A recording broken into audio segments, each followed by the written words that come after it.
En el verano de 1914, Londres no era solo una ciudad poderosa, no era solo la capital del Imperio Británico, era la capital del mundo. Era el corazón financiero del planeta. Todo el comercio global pasaba por ahí. Las deudas se saldaban ahí. El dinero del mundo dormía ahí. La libra esterlina no competía con otras monedas. No tenía competencia. Era tan buena como el oro. Bajo el patrón oro, los billetes no eran una promesa. Representaban oro físico. Cualquier billete podía convertirse al instante en oro real dentro del Banco de Inglaterra. Gran Bretaña no necesitaba pedir prestado. Era el prestamista del mundo. Su capital financiaba ferrocarriles en Sudamérica, minas en África, plantaciones en Asia y fábricas en Estados Unidos. Durante siglos, el imperio había hecho una sola cosa mejor que nadie: convertir poder en riqueza y riqueza en control. Por eso, en 1914, la idea de que este coloso pudiera quebrar era absurda. Pensar que pudiera convertirse en deudor, y peor aún, depender del dinero de otro país, era simplemente impensable. Pero 3 años después del primer disparo de la Primera Guerra Mundial, 300 años de riqueza acumulada comenzaron a desaparecer. No por derrotas militares, no por invasiones, sino por algo mucho más silencioso y mucho más letal: el costo real de la guerra moderna. Mientras Europa se desangraba, algo extraño ocurría al otro lado del Atlántico. El dinero empezaba a moverse, el oro empezaba a viajar, y el centro del poder financiero mundial comenzaba a desplazarse, sin que casi nadie lo notara. Esta no es la historia de una guerra, es la historia del momento exacto en que el poder cambió de manos. El momento en que Londres dejó de mandar y Estados Unidos entendió que podía comprar un imperio sin disparar una sola bala, por el precio de un préstamo. Y cuando terminemos esta historia, vas a entender por qué las grandes potencias no caen por las armas, sino por las deudas, y por qué este patrón se está repitiendo otra vez. Por cierto, ¿desde qué parte del mundo estás viendo este video? ¿Y qué hora es allí ahora mismo? Me encanta descubrir hasta dónde viajan estas historias sobre dinero, poder y decisiones que han dado forma a nuestro presente. Antes de continuar, suscríbete y descubre cómo el dinero y la historia están más conectados con tu presente de lo que imaginas. Cuando la guerra comenzó en agosto de 1914, tanto el gobierno británico como gran parte de la población compartían una misma convicción. Creían que el conflicto sería breve. En las calles, en los periódicos y en los discursos políticos se repetía una frase con insistencia tranquilizadora: terminará para Navidad. Esta idea no surgía únicamente del optimismo patriótico, tenía una raíz mucho más profunda y práctica. Nacía de la lógica financiera. Durante los meses previos al estallido del conflicto, los economistas de Londres habían realizado cálculos detallados y sostenían que una guerra europea a gran escala sería tan costosa y tan destructiva para el comercio internacional que el sistema económico global se derrumbaría en cuestión de meses. El crédito se evaporaría, el comercio se paralizaría y los gobiernos, asfixiados financieramente, se verían obligados a negociar la paz antes de que el colapso fuera total. Según esas proyecciones, la economía mundial tenía un límite claro: 6 meses, quizá menos. La realidad tomó un camino distinto. La economía no colapsó, se transformó. En lugar de quebrarse bajo el peso del conflicto, el sistema financiero se convirtió en una maquinaria voraz, capaz de absorber recursos a una velocidad sin precedentes. Una economía diseñada para el comercio y la inversión pasó a operar como un mecanismo dedicado casi por completo a alimentar la guerra. El primer impacto se sintió en cuestión de días. Con la movilización de los ejércitos, la confianza desapareció de los mercados financieros. Los bancos dejaron de prestarse entre sí, los pagos internacionales comenzaron a retrasarse, y el crédito que sostenía el comercio global quedó suspendido en un estado de fragilidad constante. En ese contexto de tensión silenciosa, la Bolsa de Valores de Londres tomó una decisión extrema. Cerró sus puertas durante 5 meses completos. el cierre más largo de toda su historia, una señal inequívoca de que el corazón financiero del mundo estaba bajo presión. Aún así, dentro del gobierno británico predominaba la confianza. Las autoridades creían que la situación podía manejarse y que la guerra podía financiarse del mismo modo en que se habían financiado las guerras contra Napoleón un siglo antes. El plan parecía lógico sobre el papel. Gran Bretaña utilizaría sus enormes reservas de oro y sus ingresos fiscales para pagar a su ejército y sostener el esfuerzo bélico, y al mismo tiempo ayudaría económicamente a sus aliados, Francia y Rusia, cuyas economías eran considerablemente más frágiles. En esa visión, Londres seguiría desempeñando el papel que había ocupado durante generaciones, el banquero del mundo, el centro desde el cual fluía el dinero que mantenía en marcha alianzas, ejércitos y gobiernos. La guerra sería dura, pero manejable. Lo que todavía no comprendían era que este conflicto era distinto a todos los anteriores y que el costo real no se mediría solo en hombres y territorios, sino en algo mucho más difícil de reponer: el corazón financiero de un imperio. Esta guerra era diferente a todas las anteriores. Se trataba de la primera guerra total de la era industrial. Ya no se combatía únicamente con hombres, disciplina y mosquetes, sino con cantidades colosales de recursos materiales.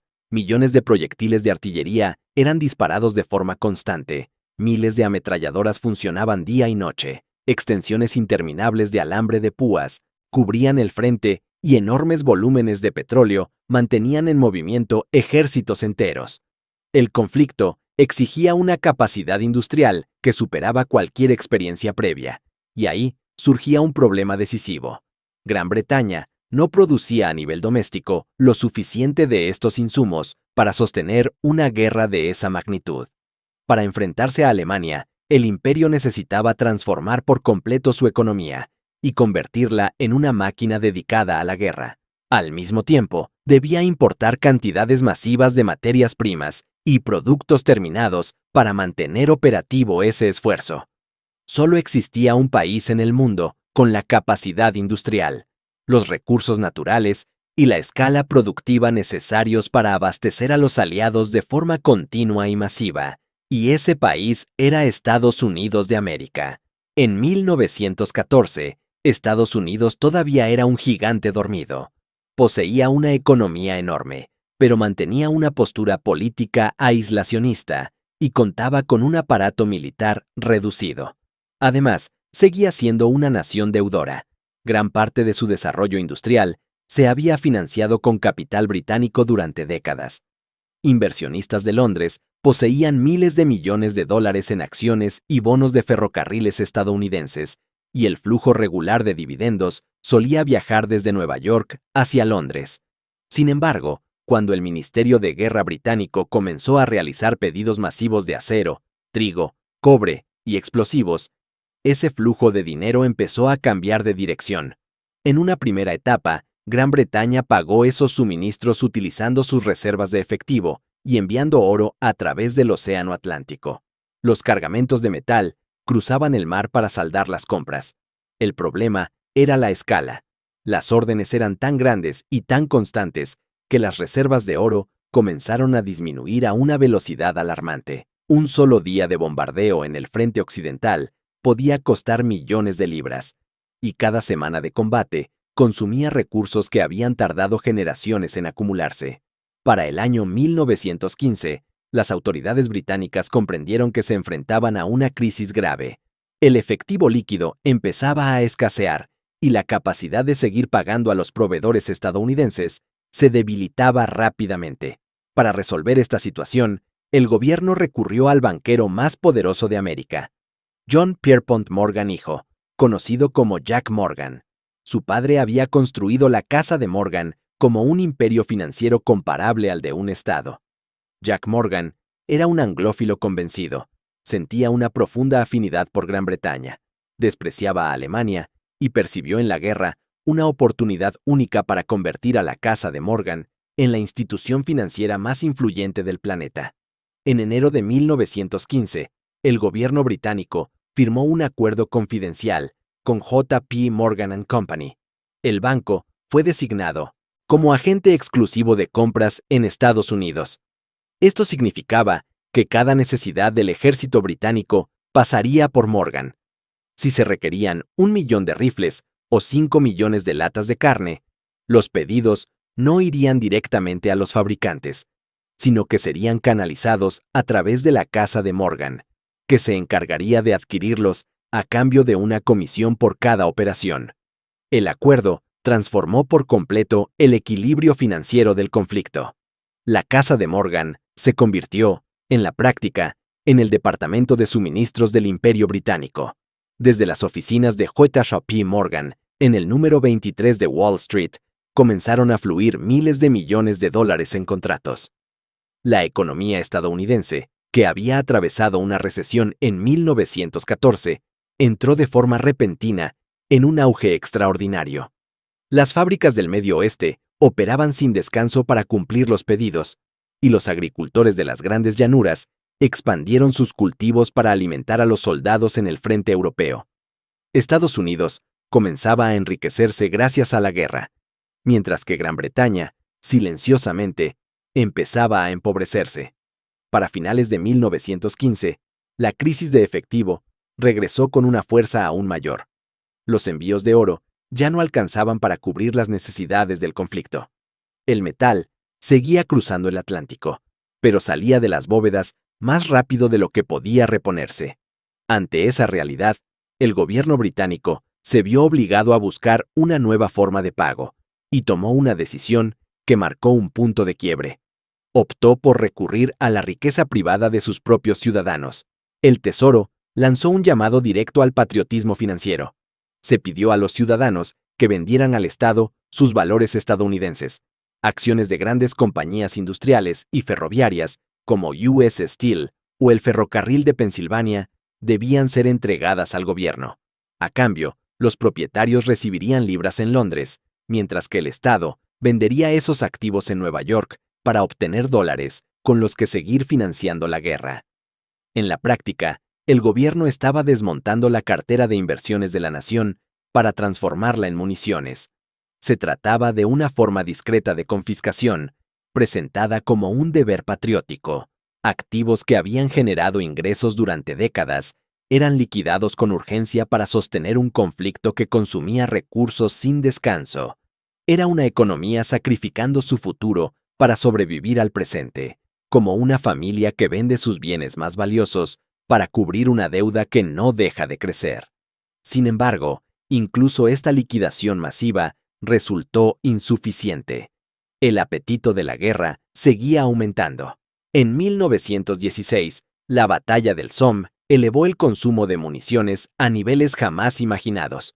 Proyectiles, armas y suministros eran utilizados más rápido de lo que podían fabricarse, transportarse o pagarse. Cada ofensiva drenaba millones adicionales y empujaba al sistema financiero británico aún más cerca del límite.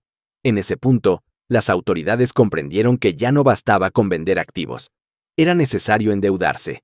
La única salida posible era obtener préstamos directamente en Nueva York.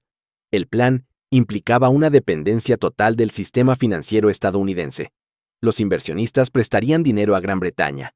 Ese dinero sería entregado a J.P. Morgan, y desde allí regresaría a las fábricas estadounidenses en forma de pagos por suministros. El capital salía y regresaba al mismo lugar, mientras la deuda quedaba acumulándose del otro lado del océano. En octubre de 1915, J.P. Morgan organizó lo que en ese momento se convirtió en el mayor préstamo extranjero en la historia de Wall Street, el préstamo anglo-francés, por un monto de $500 millones. La cifra era colosal para la época.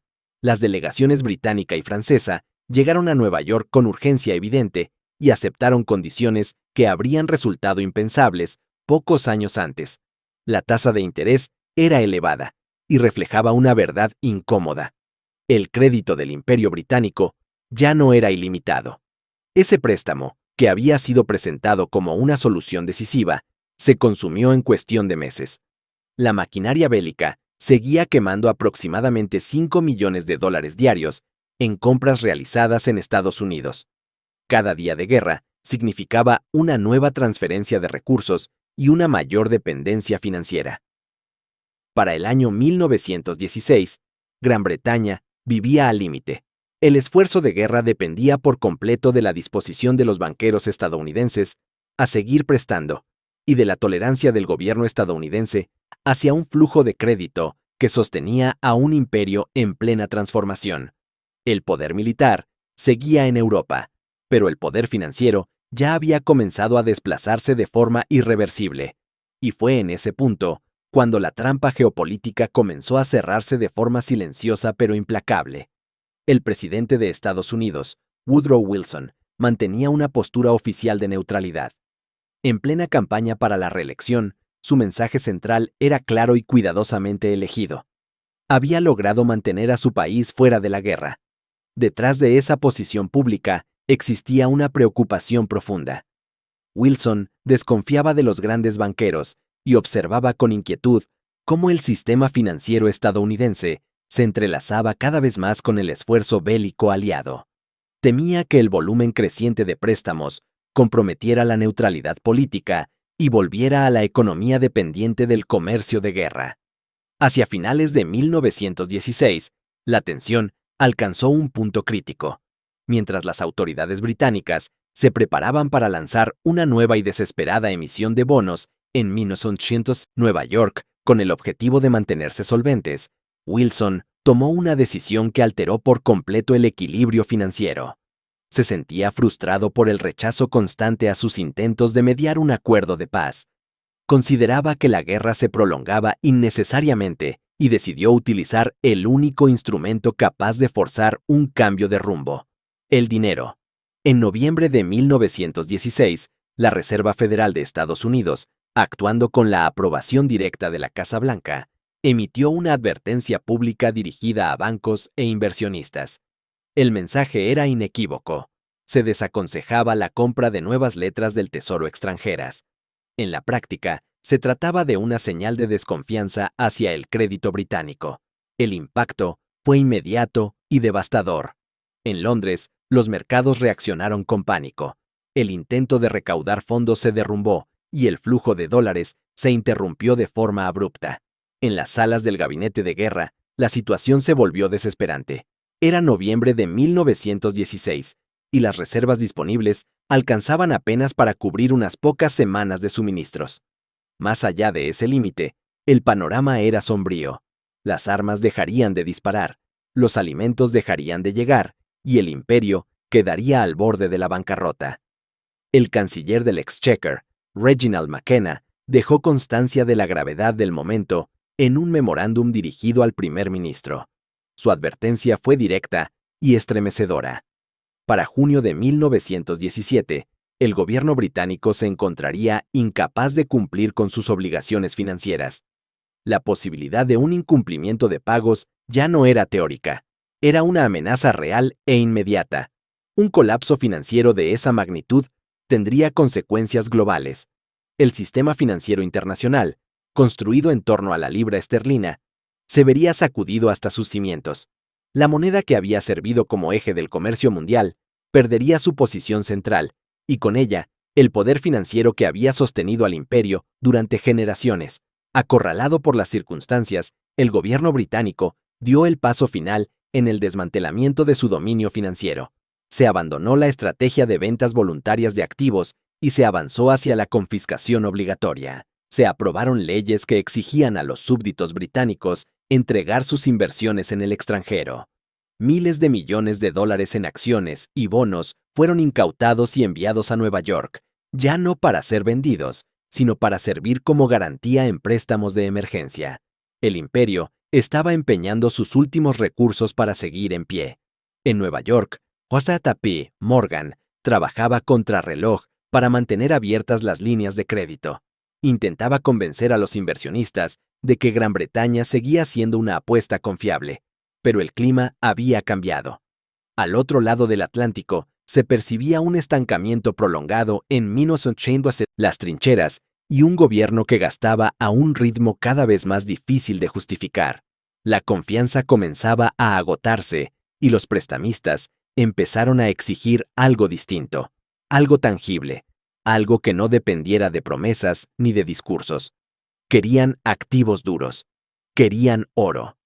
La Marina Británica comenzó a organizar convoyes secretos de oro como último recurso para sostener el esfuerzo de guerra.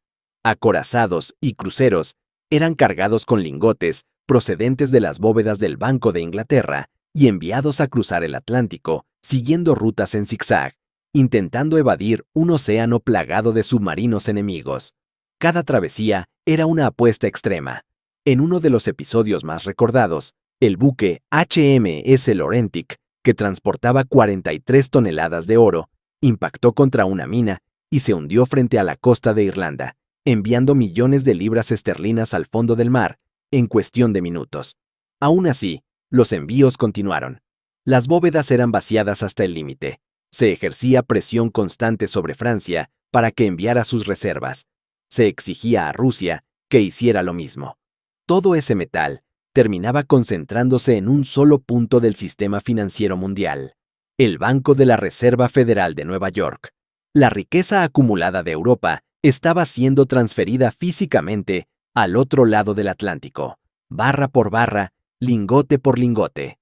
Para el invierno de 1916, Gran Bretaña enfrentaba lo que solo podía describirse como un Dunkerque financiero. El margen de maniobra había desaparecido. Los mejores activos ya habían sido vendidos. Los restantes estaban empeñados como garantía. El oro había sido enviado al extranjero.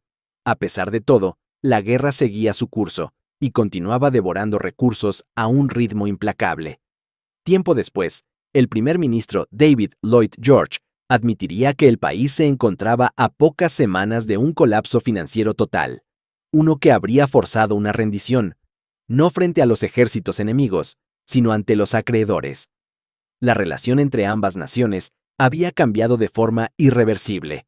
En 1914, Estados Unidos era deudor de Gran Bretaña. Para 1917, Gran Bretaña se había convertido, en la práctica, en un cliente dependiente del sistema bancario estadounidense. La ciudad de Londres había perdido su autonomía financiera. Cada decisión importante relacionada con el esfuerzo de guerra debía contrastarse con la disponibilidad de crédito en Nueva York. Este fue el momento en que el Imperio Británico dejó de existir como potencia financiera independiente. Su final real no llegó con la independencia de India en 1947, ni con la crisis de Suez en 1956. El quiebre ocurrió en el invierno de 1916, cuando las autoridades comprendieron que ya no podían pagar su propia defensa sin la aprobación del sistema financiero estadounidense. La ironía era profunda. Gran Bretaña luchaba una guerra para preservar su estatus como gran potencia, pero el mismo acto de sostener esa guerra estaba destruyendo la base económica de ese poder. Mientras las batallas se libraban en Flandes, la verdadera derrota se estaba gestando en los balances financieros de Wall Street. Cuando amaneció el año 1917, la situación se volvió crítica. La advertencia emitida por la Reserva Federal seguía vigente. El crédito se evaporaba. Los préstamos se reducían de forma drástica. La Comisión de Compras británica en Washington informaba a Londres que resultaba imposible firmar nuevos contratos. El dinero simplemente había dejado de fluir. En ese punto, el gobierno británico entendió que solo quedaba una salida. El gobierno de Estados Unidos debía intervenir de manera directa. Las casas bancarias privadas, incluida la de Morgan, ya no podían sostener por sí solas el peso del financiamiento. El Estado estadounidense tenía que comenzar a prestar dinero a los aliados. Sin embargo, esa posibilidad dependía de una condición fundamental. Mientras Estados Unidos se mantuviera neutral, sus propias leyes impedían los préstamos directos del gobierno a países beligerantes. Así, en las oficinas cerradas de Whitehall y en los clubes privados de Londres, la élite británica depositó sus esperanzas en un solo desenlace: la entrada estadounidense en la guerra. La expectativa iba mucho más allá de la llegada de soldados. Lo que realmente se necesitaba eran dólares. Se sabía que, una vez que Estados Unidos se uniera al conflicto, el Tesoro abriría sus bóvedas. las restricciones financieras desaparecerían y la Reserva Federal respaldaría el flujo de crédito necesario para mantener viva la guerra. El destino del Imperio Británico había quedado reducido a una sola decisión.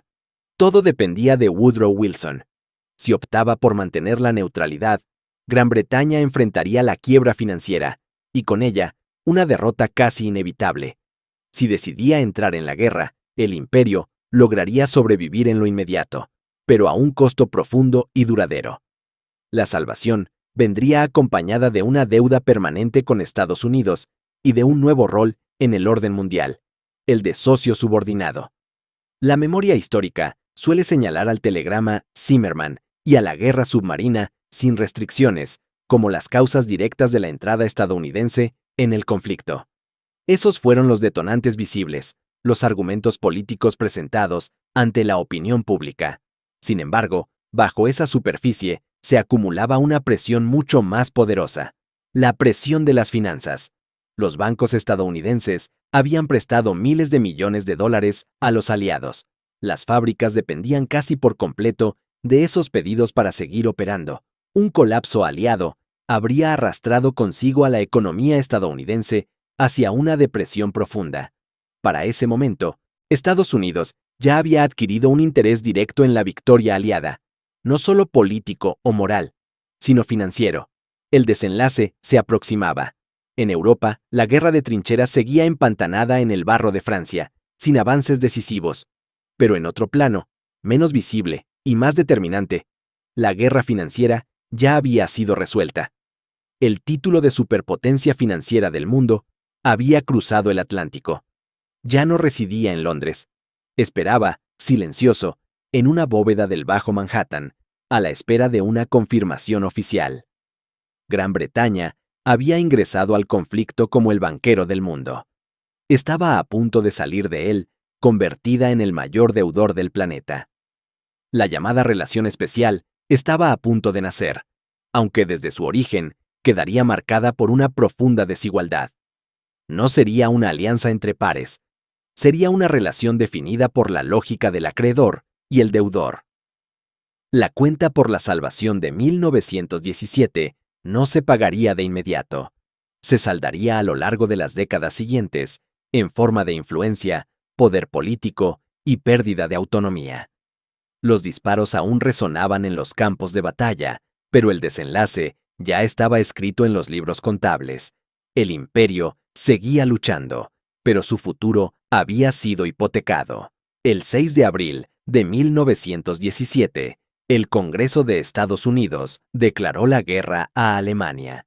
Con ese acto formal, el aislacionismo llegó a su fin y el gigante dormido entró de lleno en el conflicto.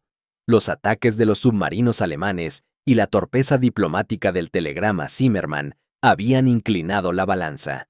Sin embargo, mientras los titulares de los periódicos se llenaban de referencias a soldados, barcos y movilizaciones militares, el cambio más profundo y decisivo ocurrió lejos del frente, en las oficinas silenciosas del Tesoro estadounidense. En Londres, la reacción fue inmediata. El alivio fue tan profundo que parecía cruzar el océano Atlántico. El gobierno británico había estado a pocas semanas de un incumplimiento soberano. El crédito se encontraba exhausto y las reservas de oro prácticamente habían desaparecido. La entrada de Estados Unidos en la guerra significaba mucho más que refuerzos militares. Representaba un rescate financiero en el momento exacto en que el sistema estaba a punto de quebrarse. Casi de inmediato, el Congreso estadounidense aprobó la Ley de Préstamo de Libertad. Esta legislación permitió al gobierno vender bonos a sus propios ciudadanos, conocidos como bonos de libertad, y utilizar esos fondos para otorgar préstamos directos a los gobiernos aliados. El mecanismo transformó por completo la escala del financiamiento de la guerra. Por primera vez, un Estado movilizaba el ahorro interno de su población para sostener financieramente a potencias extranjeras en un conflicto global. Las cifras alcanzaron niveles nunca antes vistos. Para el final de la guerra, Estados Unidos habría prestado a los aliados más de 10.000 millones de dólares, una suma que en términos actuales equivaldría a cientos de miles de millones. Gran Bretaña recibió la mayor parte de ese financiamiento, alrededor de 4.300 millones de dólares, lo que reflejaba tanto la magnitud de su esfuerzo bélico como la profundidad de su dependencia financiera. Ese dinero, sin embargo, estaba lejos de ser un obsequio. Se trataba de préstamos formales, estructurados como deudas comerciales, con intereses claramente establecidos. Además, estaban denominados en dólares.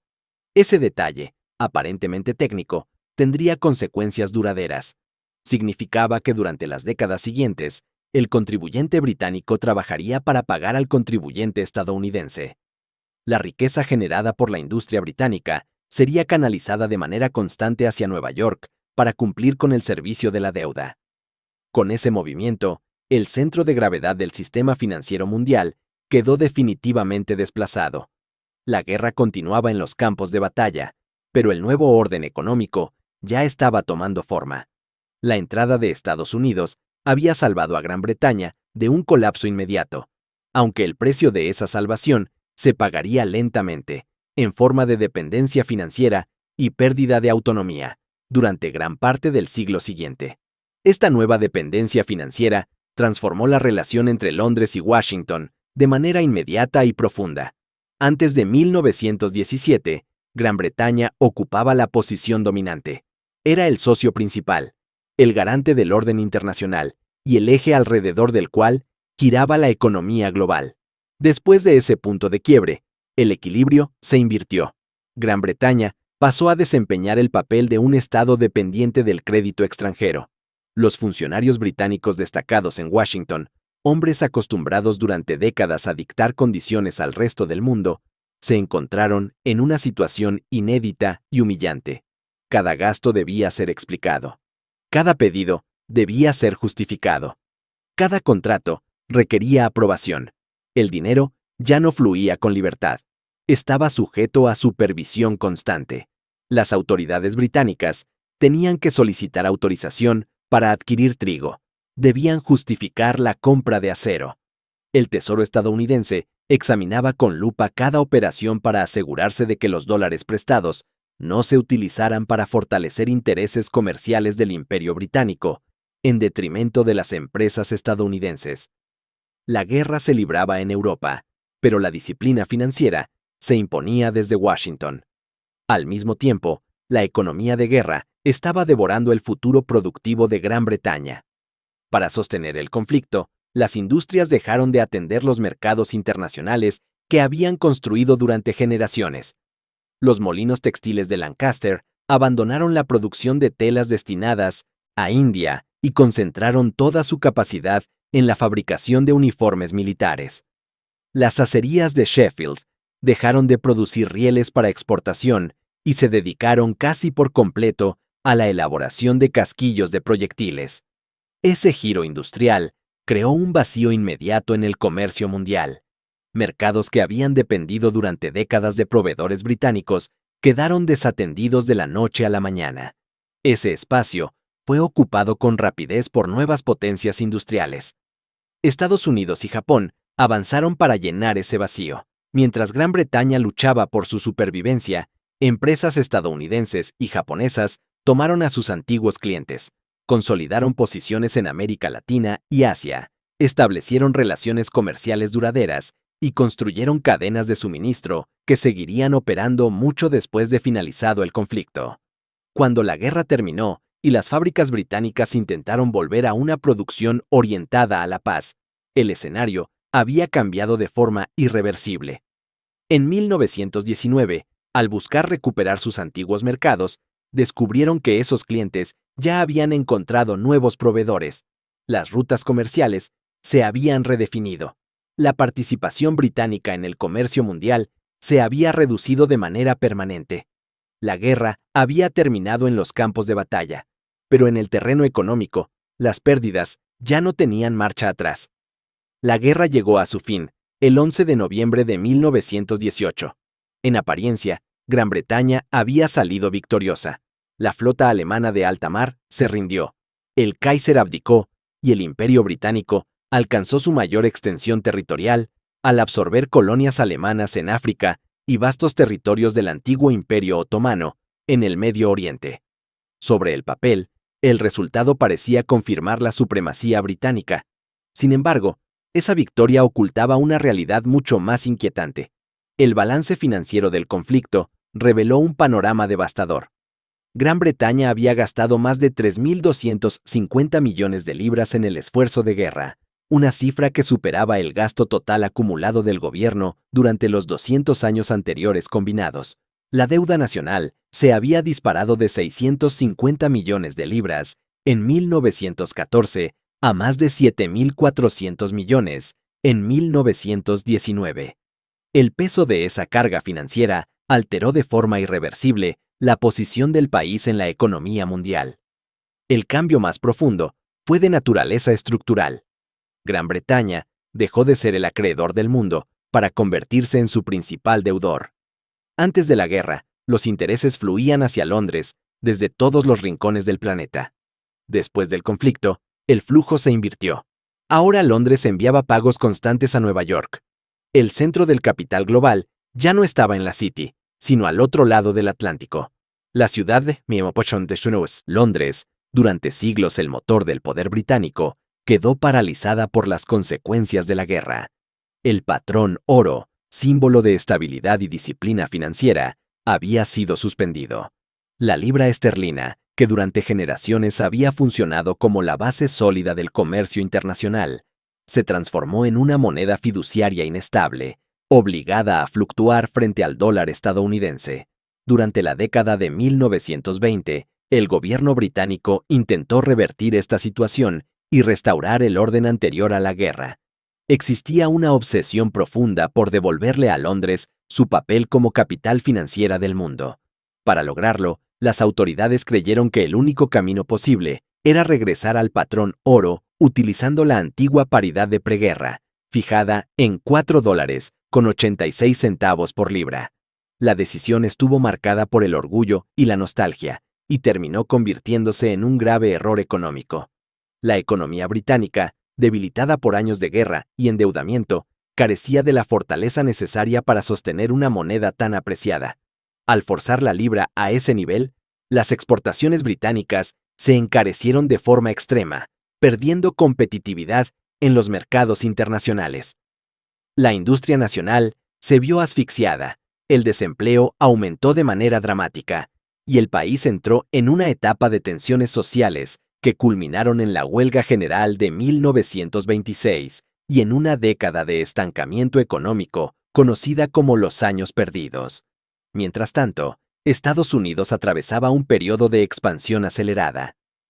Los llamados años 20 transcurrieron en un clima de prosperidad impulsado, en gran medida, por la riqueza transferida desde Europa durante y después de la guerra. En contraste, Gran Bretaña enfrentaba las consecuencias de su victoria. La llamada relación especial entre ambas naciones dejó de ser una alianza entre iguales y pasó a convertirse en un eufemismo que encubría una realidad incómoda: la dependencia británica dentro de un nuevo orden financiero dominado por Washington. La factura final de la Primera Guerra Mundial no se pagó únicamente en los años posteriores al conflicto. Se convirtió en una carga generacional. La deuda contraída con Estados Unidos permaneció suspendida sobre la economía británica durante décadas, condicionando decisiones políticas, económicas y sociales mucho más allá del final de la guerra. En un giro cargado de ironía histórica, Gran Bretaña terminó declarando la imposibilidad de cumplir con esa deuda en 1934, en pleno contexto de la Gran Depresión. La razón era simple y devastadora. El país ya no tenía la capacidad de pagar. Ese incumplimiento dejó una huella profunda al otro lado del Atlántico. En Estados Unidos, generó resentimiento y desconfianza duradera. Esa memoria pesaría de forma decisiva pocos años después, cuando estalló la 1918 Segunda Guerra Mundial. En 1939, el Congreso estadounidense se mostró extremadamente reacio a volver a financiar a Gran Bretaña. El recuerdo de la deuda impaga seguía presente. Esa desconfianza dio origen a las duras leyes de pagar y llevar, que obligaron a Gran Bretaña a liquidar una vez más los activos que aún conservaba para poder adquirir suministros esenciales. La historia de los años 1916 y 1917 funciona como la verdadera precuela del colapso del Imperio Británico. Fue el momento en que la estructura comenzó a resquebrajarse desde sus cimientos. Mientras tanto, en los campos de batalla del Somme y Passchendaele, los soldados creían que luchaban para preservar el imperio. Combatieron con un nivel de coraje y sacrificio extraordinario, convencidos de que defendían una potencia destinada a perdurar. Lo que desconocían era que el imperio por el que peleaban ya estaba hipotecado. Ignoraban que los proyectiles que disparaban se financiaban vendiendo el futuro económico de la nación. Tampoco sabían que la victoria que ayudaron a conseguir trasladaría el peso de la guerra a la siguiente generación, quebrando las oportunidades de sus propios hijos. El Imperio Británico no llegó a su fin con un estallido visible en 1947 o en 1956. Su final real ocurrió mucho antes, en silencio, lejos de los desfiles y las banderas. Se produjo en una sala de reuniones en Nueva York, en 1916, cuando un diplomático británico tuvo que admitir ante un banquero estadounidense que la chequera estaba vacía y que el centro del poder ya había cambiado de manos. La transferencia del poder global de Gran Bretaña a Estados Unidos no ocurrió a través de una revolución violenta ni de una derrota militar directa. Se produjo mediante una adquisición silenciosa, envuelta en el lenguaje de la ayuda y presentada como un rescate inevitable. En esencia, fue una transacción financiera. El precio de esa transacción fue el propio Imperio Británico. Así concluye la historia de cómo la Primera Guerra Mundial quebró a Gran Bretaña. No se trata solo de un relato del pasado, sino de una advertencia permanente. En el mundo moderno, la soberanía financiera se convirtió en la forma definitiva de poder. Un Estado puede tener ejércitos, territorios y banderas, pero pierde su autonomía en el momento en que depende del crédito ajeno para sostenerse. Una superpotencia deja de serlo cuando vive al límite de su capacidad de pago. El dominio global resulta imposible cuando incluso la defensa propia requiere endeudarse. Gran Bretaña había gobernado los mares durante siglos, pero terminó descubriendo que ningún imperio puede controlar las olas si necesita pedir prestado el dinero para construir sus propios barcos. La guerra terminó, las celebraciones se apagaron y las fronteras cambiaron. Sin embargo, el verdadero desenlace quedó sellado en los balances financieros. El poder ya no residía en los puertos, ni en las flotas, ni en los mapas imperiales. Había cambiado de manos, silenciosamente, siguiendo el rastro del dinero. Con esto se cierra la historia de cómo el poder global cambió de manos sin un solo disparo decisivo. Una historia que recuerda que los imperios no suelen caer en el campo de batalla, sino en los balances financieros. Las banderas pueden seguir ondeando y los ejércitos pueden seguir marchando, pero cuando el control del dinero se pierde, el destino ya está sellado. Si esta historia aportó una nueva forma de entender el poder, la guerra y la economía, este canal seguirá explorando los episodios que explican por qué el mundo funciona como funciona hoy. Suscribirse es la mejor manera de acompañar estos relatos y asegurarse de no perder los próximos análisis. Compartir este video ayuda a que más personas descubran cómo las grandes decisiones financieras han moldeado la historia mucho más de lo que suelen admitir los libros tradicionales. Gracias por haber llegado hasta el final. Gracias por dedicar tiempo a comprender el pasado. Porque entender cómo cayeron los imperios es una de las pocas formas de anticipar lo que puede venir después.